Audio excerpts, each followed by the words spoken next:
In August 2011, big wave surfers Ross Clark-Jones and Tom Carroll embarked on a mission to surf a wave that had never been ridden.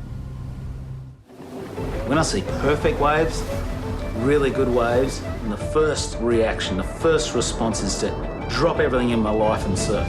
It's like responsibility out the window and get out there as soon as possible. It's a hard urge to resist. The Great Southern Ocean.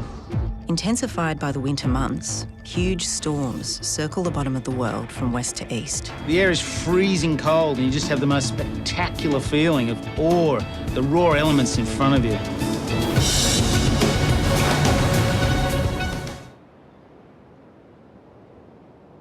I take parenthood really seriously. I love my girls. I love the journey that we're on together. It's a real challenge. It's probably bigger than any wave I've ever ridden. Being in this business of big wave riding and pushing the limits, it's dangerous, you know, and it plays on my mind from time to time. So I'll definitely take into account as I get older, you know, what my limits are and allow that voice to be, you know, really clear and present as to which sort of wave I'm going to deal with, what sort of level of wave I'm dealing with. So my job is to work out when that peak's going to happen. Is it going to happen overnight? If the swell peaks under the cover of darkness, that's completely useless to us. Is it going to arrive at the same time as a gusty wind change? That's no good to us either. So we need all of the elements to come together. 2 years ago, Tom nearly died surfing Cow Bombing. Tons of ocean kept Tom pinned underwater for almost a minute. I knew it was not such a good situation because I opened my eyes up to figure out where to go, because usually there's a bit of light and we can sort of make our way up through the light. A hold down of 40 to 50 seconds at a place like Cow's Reef is enough to take a surfer to the edge of drowning. I went down with it. The ski popped out literally 500 metres from where it went down. The whole front's ripped off. Tom could have worn one of those carbon fibre things through the chest. Like, you just got to look at the thing. It looks like a spear. I was in shock, really. I was just in shock that, wow, that happened. No, I'm all good now. I'm ready to go. Ready to damage another ski? Let's go do more damage. Let's get some more. Let's get another ski and go back out there. Cape Salona demands that you dive into her and feel what it's like to be in that turbulent moment and get the knowledge for it. You've got to go down and get smashed.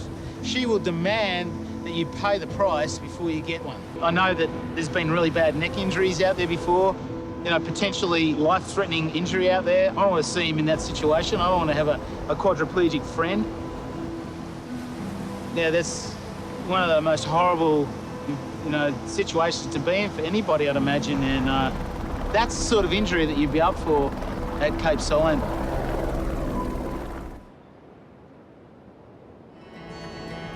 Being inside the barrel, there's water at every angle, every side of you, and, well, for me, I feel like I'm wrapped in water, but untouched. And when you feel like you've escaped that moment where it's going to grab you and you've come out the other side, it's exhilarating. It's like it touches your soul. You've got no better feeling. It's the reef's proximity to Australia's continental shelf that has the team most excited. Here, ocean swells move from depths of 3 kilometres to only 9 metres, slamming the reef with maximum velocity and raw oceanic power. It's a big risk. It's a huge risk. You know, no one's been there. We don't know where we're going. There seems to be a big surge towards it at this point. But for me, it's a huge risk.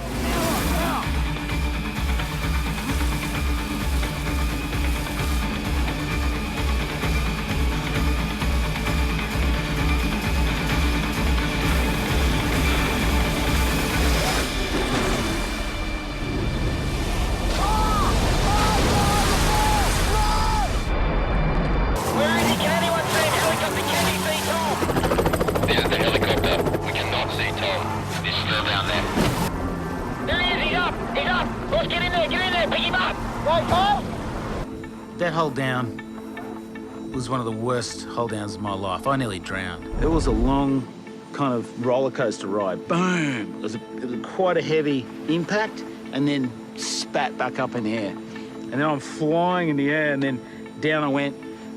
Then the whole thing just rolled over me.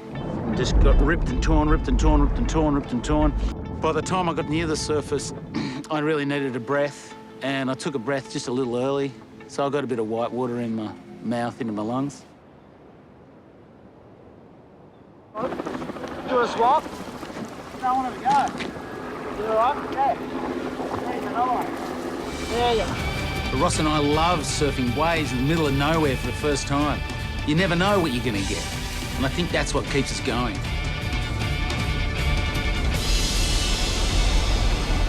There's something about riding a big open ocean swell that's travelled for thousands of miles. You get to feel its energy, that one little window of time, and then it's all over. Don't stop engaging in something that you love. It may send a signal out to the guys that are younger than me that, you know, don't stop doing it, but just do it more intelligently.